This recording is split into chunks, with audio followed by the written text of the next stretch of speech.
Hello viewers, আসসালামু আলাইকুম। তরমুজের খোসা দিয়ে আমি ভাজি করব। এইভাবে পিছনে সবুজটা ফেলে দেবে। বটি দিয়ে কুচি করবেন, হয়তো গ্রেট করে এমনি করবেন। তো আলু দিবেন, আলু দিলে সফট হয়, ভাজিটা সুন্দর হয়। এগুলি খোসা ছেড়ে নিয়েছি, ধুয়ে পরিষ্কার করেছি। এখন এটাতে গ্রেট করবো।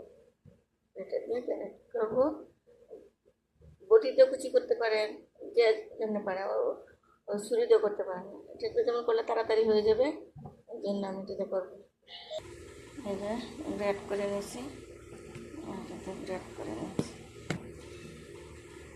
হলুদ দিয়ে সিদ্ধ দিয়ে নিচ্ছি, 1 চামচ দিচ্ছি, মেখে দিলাম।